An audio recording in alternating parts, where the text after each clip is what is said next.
Hello friends, welcome back to my channel curious RS corner. तो आज हम continue करने जा रहे हैं मुगल एम्पायर को। जैसा कि आपने मेरी प्रीवियस वीडियो में देख लिया था कि जहांगीर, शाहजहां और औरंगजेब के बारे में थोड़ा बहुत पढ़ा था।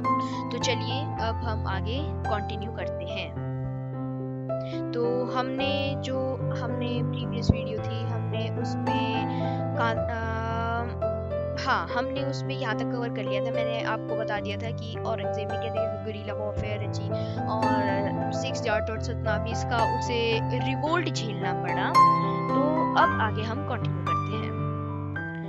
तो सबसे पहले आप मुझे ये बताइए कि क्या आप इस इमेज को आइडेंटिफाई कर सकते हैं? कुछ लोगों ने शायद कर भी लिया होगा अगर उन्होंने इनकी फोटो कभी पहले देखी है। ये बहुत ही फेमस है, मैं बता देता हूँ आपको। ये इनकी फोटो है सिसोदिया डायनेस्टी के फेमस रूलर महाराणा प्रताप की। तो चलिए अब हम पढ़ते हैं कि मुगल ट्रेडिशंस ऑफ सक्सेशन क्या थी। यानी कि मुगल जो हम बोलते हैं कि एक राजा के मरने के बाद उसकी पोस्ट कौन संभालता था, उसके बारे में अब हम पढ़ेंगे। अब इसमें जो है हम दो केसेस के बारे में पढ़ेंगे। एक था द रूल ऑफ प्रोमोजेनिचर और एक था कोपासिनरी इनहेरिटेंस। मुझे पता है थोड़ी कॉम्प्लिकेटेड टर्म्स हैं, पर मैं आपके लिए इजी कर देता हूँ कि देखो, सिंपल सी बात है। Mughals did not believe in the rule of primogeniture where the eldest son inherited his father's estate। अब प्राइमोजेनिचर का मतलब ये होता था कि जो राजा है उसका सबसे बड़ा बेटे को सारी उसकी रियासत मिलेगी, सारा उसका धन मिलेगा, और छोटे बेटे को छोटी मोटी जैसे जो सेनापति वगैरह की पोस्ट होती वो मिल जाती है। बाकी वगैरह उनको पैसे वैसे कुछ नहीं मिलते थे, वो गरीब हो जाते थे। तो मुगल्स इसमें बिलीव नहीं करते थे, आपको ध्यान रखना, डिड नॉट बिलीव। अब फॉलो क्या करते थे वो? They followed the custom of coparcenary inheritance और a division of the inheritance amongst all the sons. अब प्राइमोजेनिचर में क्या होता था? सबसे बड़े बेटे को उसकी रियासत मिलती थी, पर कोपासिनरी इनहेरिटेंस में सब बेटों में इक्वल शेयर मिलता था उसकी प्रॉपर्टी का। ठीक है, मुझे उम्मीद है आपको ये क्लियर हो गया होगा। चलिए आगे बढ़ते हैं। अब हम देखते हैं कि मुगल्स की बाकी रूलर्स के साथ रिलेशनशिप कैसी थी, यानी उनसे अच्छा बर्ताव करते थे, बुरा करते थे, कैसे करते थे। आइए पढ़ते हैं। One of the major policies of the Mughals was to campaign constantly against rulers who refused to accept Mughal authority. However, several rulers joined them voluntarily. इसका मतलब क्या है? मुगल्स जो थे, इसमें हमें बताया गया है कि मुगल्स जो थे वो कॉन्स्टेंटली बाकी रूलर्स के अगेंस्ट जो कैंपेन करते रहते थे, यानी उनके या तो कोई किसी के खिलाफ बोलते थे और किसी के सपोर्ट में बोलते थे। However several rulers joined the voluntarily. अब वॉलंटरीली का मतलब अब जैसे सबके अपने अपने ओपिनियन होते हैं कि किसी को मुगल्स अच्छे लगते थे, किसी को मुगल अच्छे नहीं लगते थे। तो जिनको मुगल अच्छे लगते थे वो उन्हें वॉलंटरीली यानी बहुत जोश में ज्वाइन कर लेते थे, पर बाद में वो रियलाइज करते थे कि उन्होंने गलत किया। Many Rajput married their daughters into Mughal families to gain high positions। अब देखो इसमें क्या कहा गया है कि जो राजपूत होते थे वो अपनी बेटियों को मुगल के जो राजा होते थे, क्योंकि उस टाइम पे ऐसा कुछ नहीं था कि एक पर्सन की एक ही वाइफ होनी चाहिए, बहुत सारी वाइफ्स हो जाती है, जैसे मैंने आपको लेसन के बिगनिंग में बताया था। तो इसमें यही बताया गया है कि राजपूत की जो डॉटर्स होती थी वो क्योंकि उनकी भी दो तीन बेटियां होती थी, तो वो सारी जो है मुगल एम्परर से शादी करवा देते थे। अब जाहिर सी बात है, क्योंकि वो उनके दामाद बन चुके हैं तो उनको हाई पोजीशन मिलेगी कोर्ट में, जाहिर सी बात है मिलेगी। But at the same time, there were many Rajputs such as the Sisodia Rajput who resisted the Mughal authority। यानी कि कुछ राजपूत ऐसे जैसे सिसोदिया राजपूत, जैसे महाराणा प्रताप, जो उनके अगेंस्ट में खड़े हुए थे। उन्होंने अपनी बेटी वगैरह का हाथ नहीं दिया था उन्होंने अपनी रिस्पेक्ट करी थी, सेल्फ रिस्पेक्ट करी, और बाकी रूलर्स के हैंड में उनकी अपनी बेटियों का हाथ नहीं दिया था। चलिए आगे पढ़ते हैं। तो फ्रेंड्स, अब हम पढ़ने जा रहे हैं मनसबदार्स और जागीरदार्स के बारे में। तो Mughals recruited diverse bodies of people recruited का मतलब होता है कि वो अपने जो नोबल्स होते थे उन्हें अलग अलग पोजीशन पे डिफाइन करते थे, अलग अलग पोजीशन उन्हें रैंक देते थे उनकी, कि उनकी कोर्ट में क्या रैंक है, जैसे हाई है, लो है, मीडियम है, इस टाइप से. So those who join Mughal service were enrolled as mansabdars. These mansabdars held a mansab. Mansab का मतलब क्या होता था ना, अब मनसबदार जो होते थे, जो मुगल की सर्विस करते थे, एक टाइप से उनके टैक्स वैक्स खरीदना. अब जाहिर सी बात है, अकेला मुगल एम्परर तो कुछ नहीं कर सकता ना, सब पूरी डायनेस्टी कैसे चला लेगा एक अकेला मुगल एम्परर. तो अपने मनसबदार वो अपॉइंट करते थे जो कि उनके सारे काम करते, जैसे फार्मर से रेवेन्यू कनेक्ट करना है, बाकी लोगों से बातचीत करनी है, बाकी लोगों से रिव्यू लेना है कि राजा तुम्हारा कैसा काम कर रहा है, ये सब आके वो डायरेक्ट राजा को बताते थे. तो उन्हें हम मनसबदार बोलते थे. उनकी एक पोजीशन होती थी मनसब, जैसे मैंने आपको बताया उनकी पोजीशन सेट होती थी, उस पोजीशन को हम बोलते थे mansab. Rank, salary and military responsibilities of the mansabdars were determined by grading system. अब ग्रेडिंग सिस्टम का मतलब कि जैसे यहाँ पे उनकी रैंक और ये सैलरी होती थी, ये सारे एक ग्रेडिंग सिस्टम बना दिया था कि उनकी हाई है या लो है, इस टाइप से ग्रेडिंग सिस्टम में उनका सब कुछ रैंक, सैलरी और मिलिट्री की रिस्पॉन्सिबिलिटीज क्या क्या उनकी, वो सब कुछ उसी ग्रेडिंग सिस्टम में डिफाइन करा गया था. अब rank and salary were determined bye numerical value called जत. अब उनकी एक न्यूमेरिकल वैल्यू होती थी कि कितनी उनकी वैल्यू है, उसे हम जत बोलते हैं. The higher the Jat, the more prestigious was the nobles position in court and larger his salary. अब इसका मतलब क्या है, देखो, द हायर द जत, जत जितनी ज्यादा आपकी ऊंची होगी उतना आपका उतनी आपको इम्पोर्टेंस दी जाएगी उस कोर्ट में, और उतनी ही ज्यादा आपकी सैलरी होगी. Clear? The Mansabdar's military responsibilities required him to maintain a specified number of सवार और कैलरीमैन. अब सवार और कैलरीमैन क्या थे? घोड़े. घोड़े आप बोल सकते हो इन्हें, घोड़े. ठीक है. द मनसबदार रिस्पॉन्सिबिलिटीज यानी कि उनकी रिस्पॉन्सिबिलिटी होती थी अपने घोड़ों को और बाकी सेना वगैरह जो भी होती थी उनके घोड़ों को मेंटेन करना है. The Mansabdar brought his cavalrymen for review, got them registered and the horses branded, and then received money to pay them as a salary. अब उनके हॉर्सेस को भी ब्रांड कर दिया जाता था, कि मतलब ब्रांडेड का मतलब ये नहीं कि उनको अलग अलग बना दिया गया कि ये इस ब्रांड का, ये इस ब्रांड का है. उनको मतलब बता दिया गया कि ये घोड़ा एक्चुअली है किसका. आइडेंटिफिकेशन रहती थी, क्योंकि उस टाइम पे ना क्या होता था कि एक बार ये घोड़ा एक बंदे से सेटल हो जाता था ना, वो दूसरे बंदे को अपने ऊपर नहीं बैठने देता था, वो उसे मतलब किक कर देता था, वो अपने ऊपर नहीं चढ़ने देता था. तो ऐसे बहुत मुश्किल होता था एक घोड़े को उसके ओनर से छीन पाना, क्योंकि उस टाइम पे उनकी रिलेशनशिप जो है बहुत स्ट्रांग होती थी, क्योंकि उन्हीं से वो ट्रैवल करते थे. तो उनको भी उन्हें मेंटेन रखना पड़ता था, उनके लिए भी अलग से टैक्स लगता था, और जो सब जगह से टैक्स आता था वो जाकर जो मनसबदार हैं उनको वो जो है रूलर को दे देते थे वो पैसा, और बदले में ये काम करने के बदले में उनको उनकी सैलरी दी जाती थी ये काम करने के. क्लियर? अब हम पढ़ेंगे मनसब, आगे कंटिन्यू करते हैं कि mansabdar received their salary as revenue assignment called jagir. अब रेवेन्यू असाइनमेंट का मतलब जैसे कि कभी लैंड मिलती थी, कभी मनी मिलता था, तो उसे ही जागीर बोला जाता था. अब in Akbar's reign these jagirs were carefully assessed so that the revenues were रफली equal to the salary of the mansabdar. अब ये भी डिपेंड करता था कि जितना वो रेवेन्यू लाएगा उतनी ही उसकी सैलरी होगी. इस पैराग्राफ में ये बताया गया है. By Aurangzeb's reign, there was no longer the case and the actual revenue collected was often less than the granted sum. मतलब औरंगजेब के, अकबर के टाइम पे सब कुछ ठीक था, सब कुछ मतलब इक्वल मेंटेन था, पर जैसे ही औरंगजेब का रूल आया, क्योंकि वो क्रूर था, तो औरंगजेब ने क्या किया कि रेवेन्यू ज्यादा कलेक्ट करता था पर उन्हें उनकी सैलरी कम देता था. अकबर दोनों बराबर रखता था, औरंगजेब रेवेन्यू ज्यादा लेता था, सैलरी कम करता था. तो the main source of income available to the Mughal rulers was tax on the produce of the peasantry. यानी कि जो मैंने आपको बताया घोड़े वगैरह मेंटेन करने से जो टैक्स आता था वो मेन सोर्स होता था मुगल्स के इनकम का. To describe the intermediaries, whether they were local headmen of the villages or powerful chieftains, the term used was जमींदार. जमींदार का क्या मतलब है? जमींदार मतलब जो एक तो मनसबदार हैं, मनसबदार हो गए जो रेवेन्यू फार्मर से, मतलब बेसिकली आप कह सकते हो जो फार्मर वगैरह, फार्मर से फार्मिंग से रिलेटेड होते थे, फार्मर वगैरह से टैक्स लेते थे, विलेजेस से टैक्स लेते थे, चीफटेन से टैक्स लेते थे, उनको हम जमींदार बोलते थे. पीजेंट्स पे टैक्सेस थ्रू दिस जमींदार। अब क्या करता है देखो, इस टाइप से हम बोल सकते हैं कि पीजेंट्स जो होते थे, जो गांव वाले लोग होते थे, वो जमींदार को देते थे, जमींदार जाके मुगल एम्परर को देता था।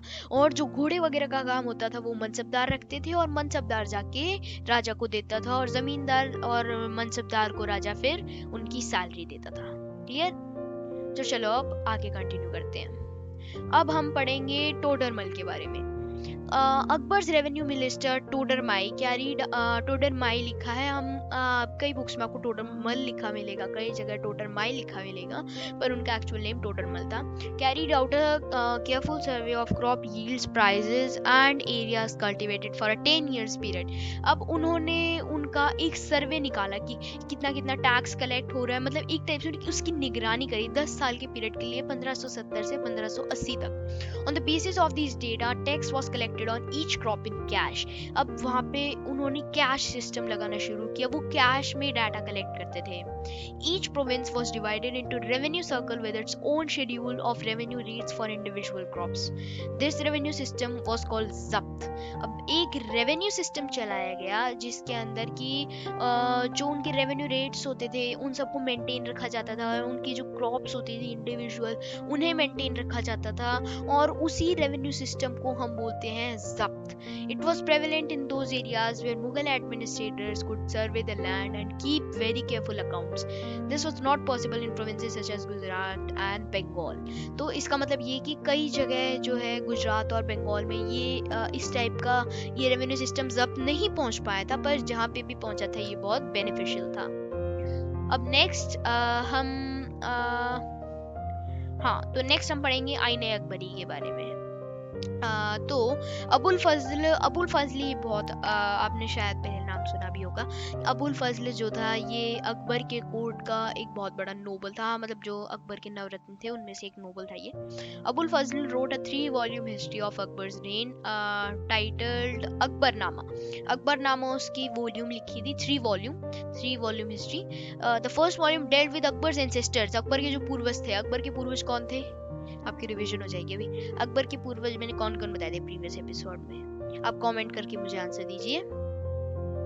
आगे पढ़ते हैं। The first volume dealt with Akbar's ancestors and the second volume recorded the events of Akbar's rain. Akbar की रेन पे क्या क्या घटनाएं घटी थी वो सेकंड वॉल्यूम में लिखा था, और एंसेस्टर्स के बारे में फर्स्ट वॉल्यूम में लिखा था। ठीक है।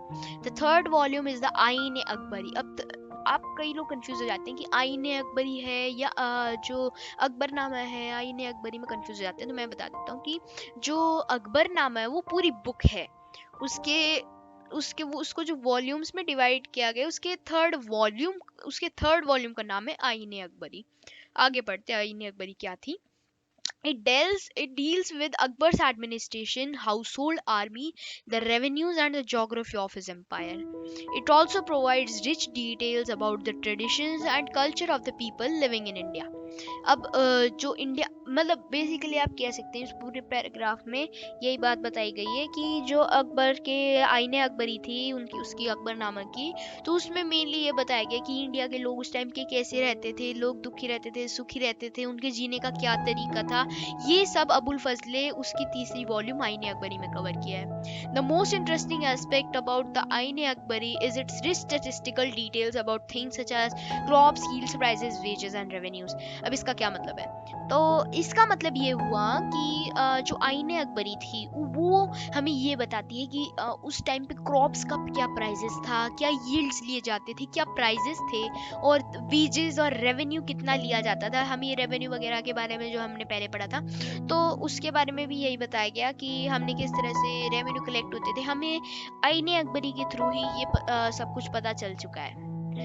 और अब हम पढ़ेंगे कि Akbar's empire was divided into subas governed by subedar carried out both political and military functions.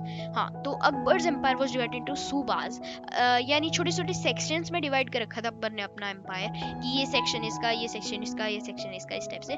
तो उनको सूबेदार एक गवर्न करता था, एक सूबेदार गवर्न करता था उनको। सूबेदार carried out both political and military functions, यानी पॉलिटिकल फंक्शंस भी सूबेदार ही संभालता था, और मिलिट्री के जो फंक्शन होते थे, आर्मी वगैरह मेंटेन करना, वो सब भी सूबेदार ही संभालता था। तो each province also had a financial officer और दीवान, उनका एक फाइनेंशियल ऑफिसर भी होता है, जो फाइनेंस से रिलेटेड होता था ना, मनी वगैरह से रिलेटेड, उसे हम फाइनेंशियल ऑफिसर या फिर दीवान भी बोलते थे।